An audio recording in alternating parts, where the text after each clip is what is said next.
Hi guys, have you ever been a peacemaker? Or have you ever had somebody that has helped you make peace with somebody else?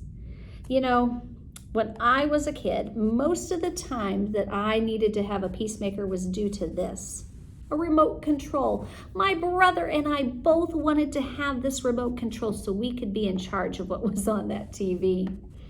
Well, my mom or my dad, mostly my mom though, it seems, would come into the room and she would say, okay, you can have the remote control for 30 minutes and then you can have the remote control for 30 minutes. And then my brother and I wouldn't fight anymore. Isn't that a great thing? Yeah, it's a great thing when you've got peace between you. And it's a great thing to be a peacemaker. It takes a lot of wisdom to be a peacemaker. And our story that we look at in our midweek Devo for Wise Up this week has Abigail, who is the peacemaker between her husband and David. See, David had asked Abigail's husband if he would be kind to his men and give them some things that they needed. But her husband decided that he didn't think that that was something he needed to do because he didn't care anything about David. David wasn't important to him, and he was just not thinking through about what he needed to do to be respectful for David. David had treated his men very kindly when they had been over in his area, but when it was his turn, Abigail's husband didn't want to do the same. And when David heard this, he got really angry and he started towards their house and he was going to get in this big battle. But Abigail heard about it. And being a wise peacemaker, she went to talk with David. She went to talk with David, and it says that she saw him and his men coming down toward her.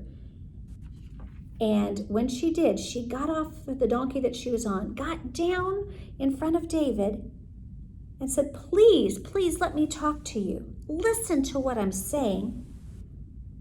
Don't pay any attention to my husband. I'm sorry I didn't get to see the men that you sent. And then she said, listen to this.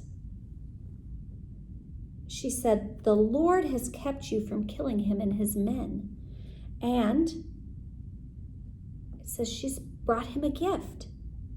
She asked for forgiveness for her wrong that she had done. And she said, the Lord will certainly give you and your family line a kingdom that will last because you fight the Lord's battles. So she was explaining to David that God didn't want him to hurt her husband. She was giving him the things that he'd asked for. And she was saying that if you do the right thing, God is going to bless you. Wow. So she basically was just doing what had been asked and reminding him of what God wanted from him. Now, listen to what David says to Abigail. David said to Abigail, give praise to the Lord. He is the God of Israel. He has sent you today to find me. May the Lord bless you for what you have done. You have shown a lot of good sense. You have kept me from killing him. You have kept me from using my own hands to get even. So here, David realizes that Abigail has been a peacemaker, and he is so grateful for that.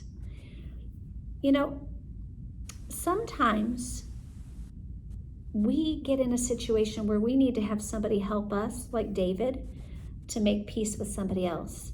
But a lot of times we can also be a peacemaker.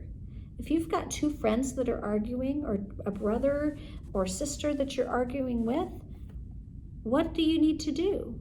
Well, you need to do just what Abigail did. You need to think about the situation. How can I fix that situation? And you need to remember what God would want. And if you help by reminding your brother or your sister or the friends that you're working to work this out with, about what God would want, that might just fix the situation, just like it did for Abigail. Let's all work to be peacemakers this week as we wise up. Bye, everybody.